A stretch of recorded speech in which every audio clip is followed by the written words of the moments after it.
I'm impressed with this gun, guys. Very impressed. The H&K MR762 A1, this is my tabletop review. You're watching TMP, of course. The MR762 passed all my tests with flying colors in really tough conditions, by the way. I'm impressed. In a lot of ways, not every way, there are some big downsides to this gun, but in a lot of ways, it is a very, very excellent sapper. My own terminology. Semi-automatic precision rifle, chambered usually in 7.6251. I think I'm going to make a whole new playlist of all the sappers that I have reviewed up to this point. I hope to add more. Are you surprised that I'm saying it's so excellent? I think some guys will be, because they know for a fact from past reviews, from what I've said, philosophy discussions we've had on tabletop, that I'm not an H&K fanboy. I'm not on the bandwagon, never have been. Not to say there aren't some of their designs I absolutely love. I think the VP9 is amazing. It's outstanding. I love it. But just because it has an H&K on it doesn't mean, oh my gosh, positive review. Every brand's that way, but some guys still do not get that fact. Some know of my, I don't know, lack of enthusiasm for the H&K brand. Witness the paucity of reviews over time. And so when I say this thing is pretty much awesome in testing, they may be surprised. But it is what it is. It is what it is. It's one of the better sappers that I've ever tested. And I'm stoked to say that. I mean, I was excited to come to tabletop and say, wow, something that really performed under harsh conditions, and it really delivered on the hype that's out there on the gun. I think online you will read a lot of great stuff about the MR762. I think much of it is deserved, for sure. It's also called, I think, the MR308 in Germany. Yes, it's been adopted by several militaries, Danish, the Poles, Denmark, Australia, Italy, and if Wiki's right, Delta Force is running, you know, variations of the same gun. But you'll read a lot of good stuff on it. And yes, militaries are still adopting it. They still use it. And in some ways I can kind of see why. For its reliability, its amazing accuracy that we found. Not too surprised. At the top is the only other sapper that we have in inventory as a cast member for tabletop reviews, comparison and contrast, and personal systems, of course. That is a Smith & Wesson M&P 10 set up for long range. So it's zeroed for 168. You'll see that on the front handguard. That's just a note to me, so I know what loads that it's going to run if we grab and go with it out to the desert on something like Soldier Boy. It's actually zeroed for atomic 168s. Great gun, direct gas impingement, piston gun. There you go, MR762. Different variations are available. They have a long range package of the MR762. This is not it. This is a 16.5-inch barrel version. I've always said for my sappers I want at least an 18-inch barrel. I will stick with that. I think 16 for me is it's not a showstopper, but I just like the extra 2 inches for extra velocity and maybe lower decibels, like I've said. I often run a can on that one, and that is actually running a adjustable JP gas block to run a can on it. Just a thought, though. They have changed it over the years, as far as I know. Again, I'm not the ultimate expert or fan of the MR762. I'm actually new to the design from this test. But you can go on their website, which is underwhelming, by the way. Yet again, we see a manufacturer that doesn't know how to put together a proper website. I mean, dang, son. that's all you have for people who are spending this kind of money on your gun? Whew, that's weak. Weak. Should be a lot of pictures. You should have a lot of in-service photographs of the MR762 in operation with the militaries. If it is in military service, you should probably have 50 photographs of it by permission from those militaries or operators. If you want to blur out their faces, go ahead. And then really delve into the details. I think the information on the MR762 on H&K's website, as it stands when I'm doing this review, is embarrassing. Enough said. Philosophy of use. If I was smart, I would have done a POU discussion on sappers separately. I don't think I did that. So many videos, it's hard to remember. I should have. Instead, I've rolled it into the videos as we've gone along. A good example of that would be the FN FNAR, where we had an anti-pirate discussion, where I said in that video the 308 caliber would be my choice for an anti-piracy rifle on the high seas, something I can really reach out with maybe go through an engine block with, through glass, some obstacles if I have modern day pirates trying to board my vessel, whatever it is. I'd much rather face them off with a 7.6251 than I would with a 5.56 or even a 7.62 39. So that's an interesting discussion. I'll apply it here. This would also be a great pirate rifle, I think, anti-pirate rifle. And I would say a static rifle. And the reason I'm going to say that is, I'll say it here, this rifle is heavy. Damn is it heavy. And that is a showstopper for me. So while it is excellent in the phases that we tested, can you carry around a rifle that is 10 pounds naked? And that's on my own scale. So as outfitted, it's 11 pounds and 10 ounces with a magazine, this particular just 1-inch tube scope, and a LaRue mount. Totally reliable. Yeah, maybe the excuse patrol will show up. They often do for H&K and a lot of other brands, and they'll make excuses of why that weight is good. And they'll go, well, you know, you just don't understand. You know, this is fine. It's a good weight. It's not a bad weight, and on it goes. That's why I've stuck with the M&P 10 for my personal systems. That's why I've never upgraded to any type of rail system, because it just adds weight, and we've already connected with this gun to 700 yards, a DI AR-10 style rifle, Smith & Wesson M&P 10, out to 700, like repeatedly, in the field, not from a range. So real world conditions, I don't really need to free float it. As long as I can hit a man-sized target at 700, I'm pretty happy. Feeling good, brother. SAPR, yeah, we talked about it. I did say static, and let me back up to that. What I'm saying is that, like a team rifle for a SWAT team that really doesn't need a lot of mobility. In fact, the weight is actually a good thing because you're just getting in position. You're putting it on bipod.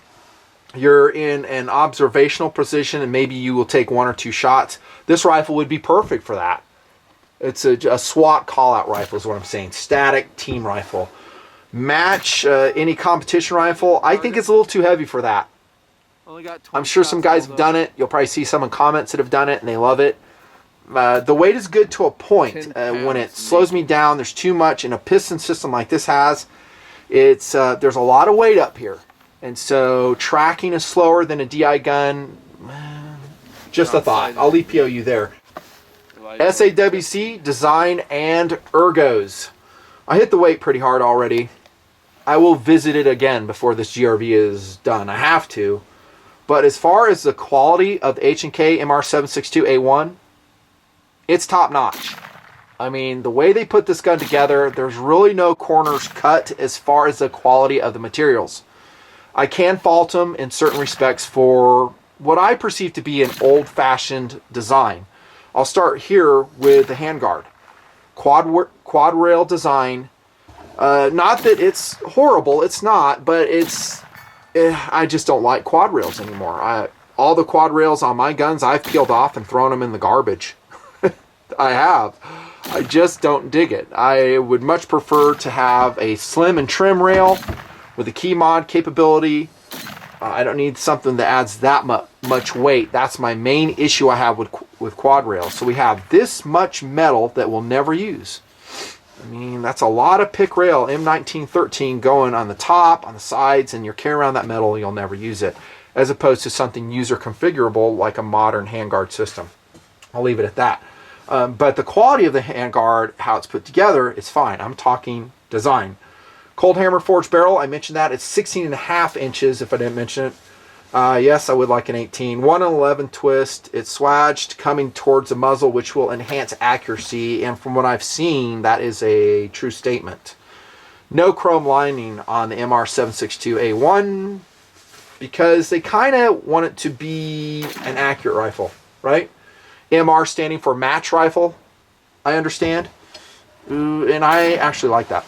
I really do. When I use the acronym SAPR, semi-automatic precision rifle, that precision word is pretty important to me personally. I've brought some other 308 guns to the table, AR-10 style rifles, tested them, and they weren't that accurate, and I'm not interested at all.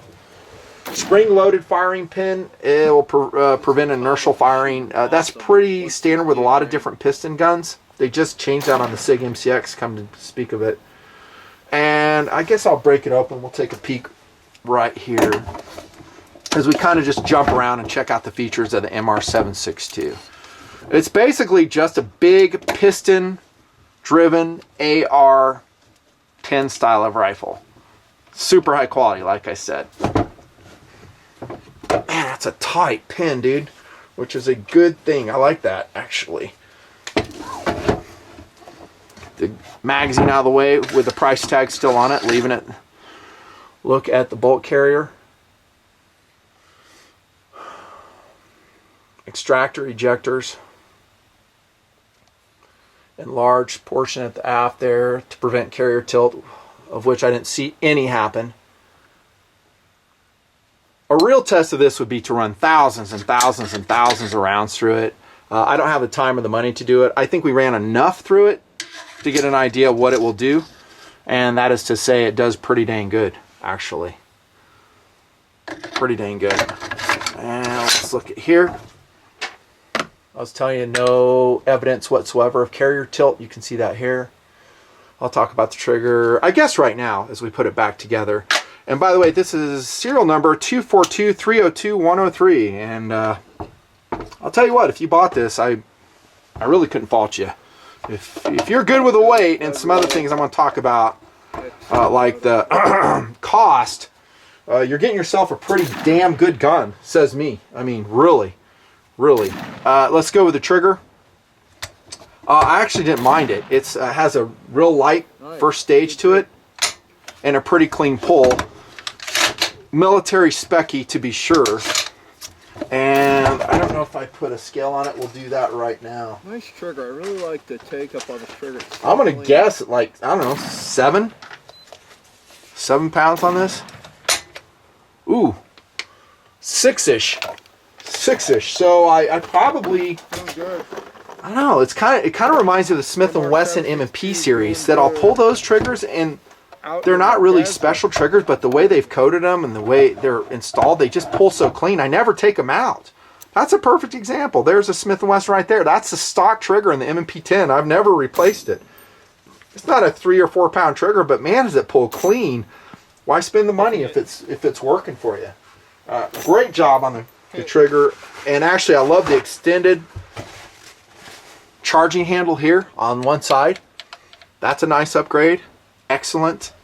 Kind of an A2 bird cage on there. Not A2, but you get my meaning. Actually, it kind of looks like a G3.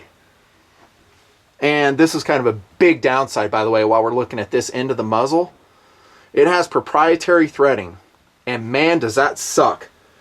I think it's like M15x1 right hand threading on that. Because I really wanted to run one of my cans on it. I got a Dead Air 308.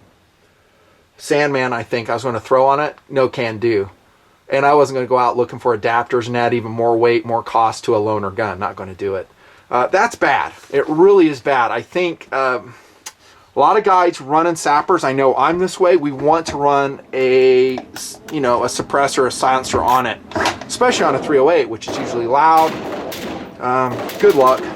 I've even heard some guys recutting the threads on that, backing it up a little bit. You could do it, but God, for an expensive rifle like this, why should you have to do that? Follow? It's just not good. Also not good in some people's minds, not really mine, is that the gas system is really not adjustable. I just reviewed a SIG 516 and it has a really nice click adjustable gas system. But here's the deal, jumping ahead to track record, is this thing ran everything. Steel case, lightly loaded brass, match ammo. I didn't have to adjust anything. Like I said, didn't run a suppressor on it, so that was not tested, and maybe then we would have had some issues. Because the 308, with its larger diameter bore, it's a volume of gas, and so when you put the back pressure of a can on it, things can change markedly in a SAPR, and you might have to adjust it. So I kind of wish I would have ran a can just to test it, but for the reasons I've talked about, no can do. I guess you can change the barrel out. You can see 2 screws on that side. If you wanted to, I think it's like, well, on the military version, I think it's a 2-minute process. I didn't take it apart to check it out, so I'm really not sure. But who's going to have an extra MR762 barrel laying around? I can't imagine what the price on that would be. Probably a lot. SAWC design and ergos. This is an H&K 416 style of pistol grip. It's decent. Got a plug at the bottom. I probably wouldn't replace it. and a lot of guys who are H&K purists love it. I like the illustrations there. We got no ridiculous 3-shot burst or full auto there getting in the way. I don't like the trigger guard. It's very old-fashioned. You're going to have to put a large trigger guard in there, which are very affordable. Magpul makes them. Everybody makes them. It'd be an easy addition. I have one. I forget the brand. It's a red one. I'd probably put that on there if this was my gun. Upper and lower receiver fit is excellent. I detect no movement whatsoever. This rear stock, I don't dig so much. I just said in the 516 review that one reminded me of the Rock River. This one does too. It's just kind of cheesy, especially given the price point. You know, some movement. No QD cups on it. It's got, you know, obviously a strap there and what looks to be like a hunting shotgun ventilated recoil pad on it. It's okay. I just, for the price, I mean, I would think to see something a little bit better. What you should understand, and this is just my opinion, but I think it's accurate. The MR762 A1, it represents kind of an older school design that really hasn't been revisited and upgraded. If it had, we'd have a different handguard. We'd have a much lighter weight. They'd figure out a way to shave a pound off of this. You'd have a different rear butt stock and some other enhancements that really make it pop and competitive in today's SAPR market. I haven't seen it. So maybe it comes later on. Let's talk about the magazines you've been looking at all the time. Gunnies is selling their magazines for $90. And I think you can get them for less than that. And they have a lot of military use behind them. And I'm saying it like I'm a little bit surprised because there's no steel feed lips right here, which is kind of surprising because if you talk to AK guys, you know, if you have a magazine like this is all polymer, plastic, nylon, whatever, they will lose their minds over it. They're like, you don't run that. You need to run, you know, Bulgarian Circle 10s. And here we have the MR762 that is running basically a G36 style of magazine effectively. I mean, it was 100% in our testing, but I didn't do drop tests on the concrete. I was just loading it and thinking, how long will these feed lips last? I guess pretty good because the militaries are using them, and I didn't read any problems about them. So they're expensive. They're not cheap, but that's what you get when you go H&K. And I would probably get 8 of them. That's a fair amount of money. You're going to have to pony up for it. So this is a 20 round. I love the looks of it. I love clear magazines. I have a lance here somewhere. There it is. And speaking of steel feed lips, so here we see a lance for an AR-15. This is how you do it in my book. So steel reinforced with black and stainless steel. Same clear dynamic going here. So you can rounds count. Looks cool. Second cool. All that. This has that. Just no steel. Easy to take apart. I did dunk them in the snow a lot. And I shook them out. You'll see some of that coming up here, or maybe you've seen it already. They work. 10 rounders also available. They're super easy to load. That's a big plus on the MR762 magazines. And that takes us to track record. In a word, phenomenal was a track record of the MR762. With steel-cased ammunition, man, it had no hiccups whatsoever. This is low-powered Tulamo ammo, which is basically just used to test the gas system here. You know, we don't use it for go to war at all. Maybe we'll pop a few rounds with it, maybe check cycling with it, but thumbs up from the MR762. Not a single stoppage with cheap, low-powered, super dirty 308 ammo, Russian steel-cased ammo. The same can be said for the M&P10. It loves that stuff too, until you put a can on it. You put a can on it, and then that gas system on that DI gun changes, and you have to start putting an adjustable gas system on there and making a project out of it, which I did. Superb track record, and this again was not range queen sessions. This is out when it's super cold in the snow. I did read that this gun is supposed to replace the M110 SAS. The decision was made in April 2016, but I haven't verified that. That's good in some ways, and it's bad in another way, and the other way is SAWC, like I mentioned.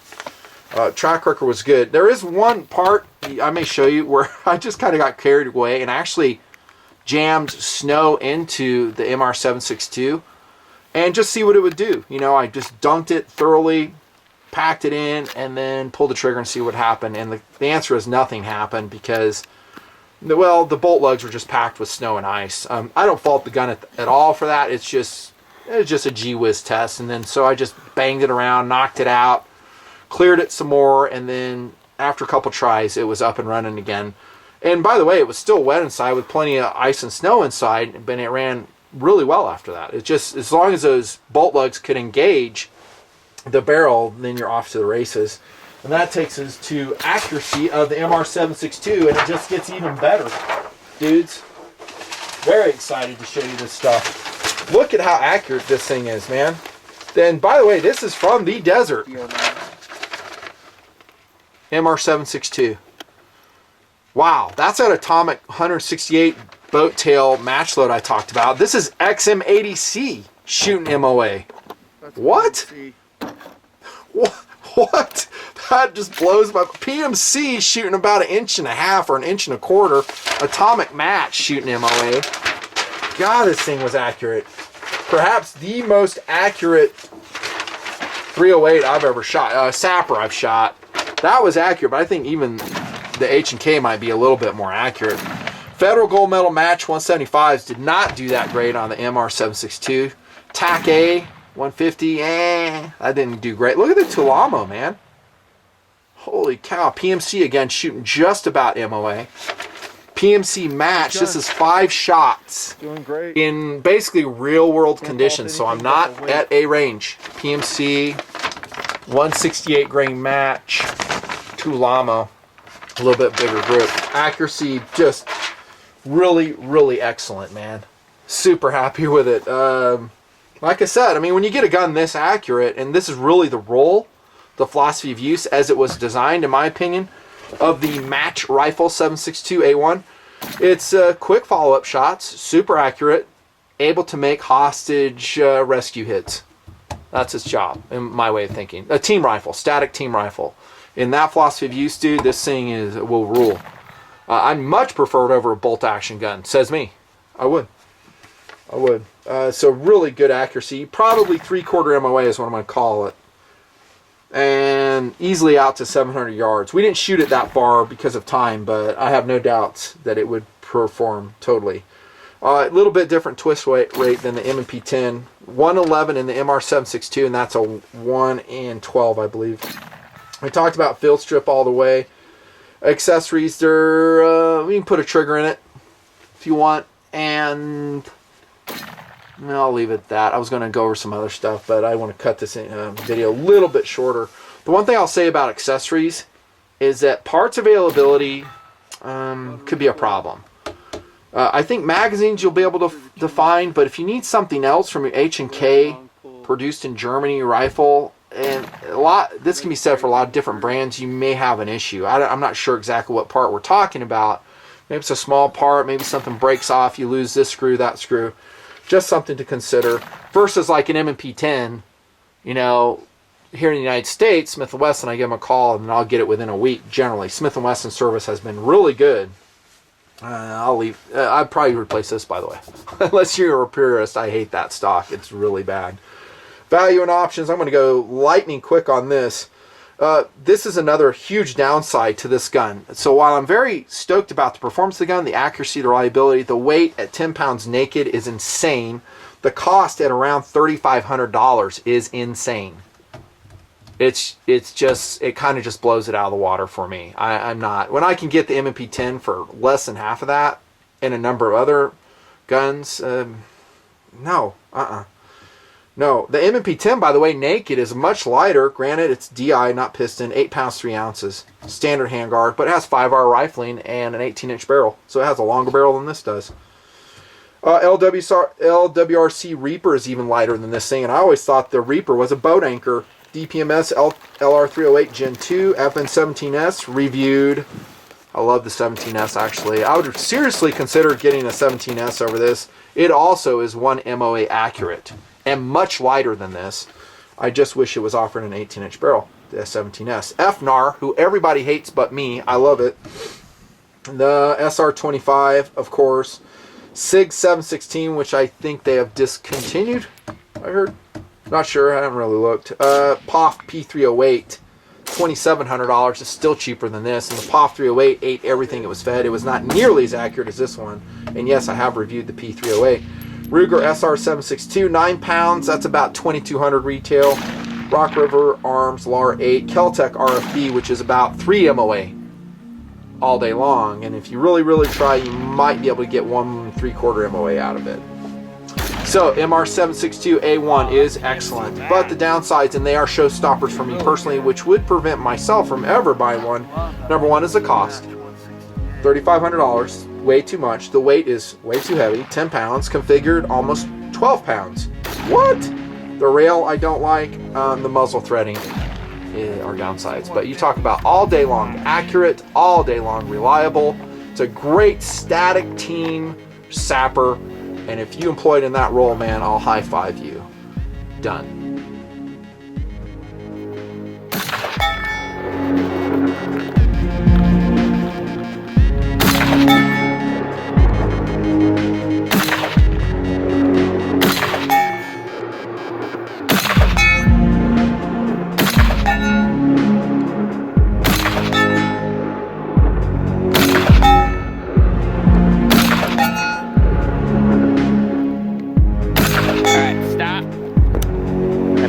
You can't even see it in this thing.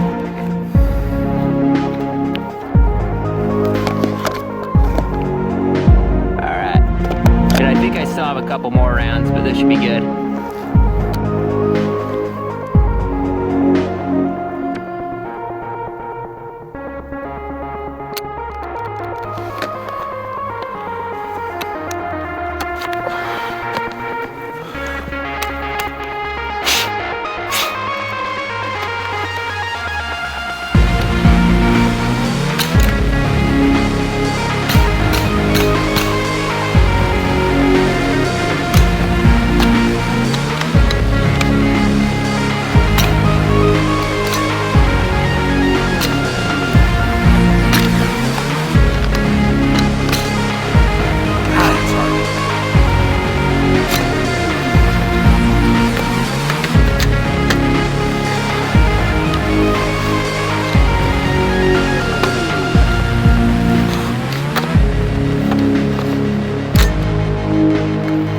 Felt like it went in.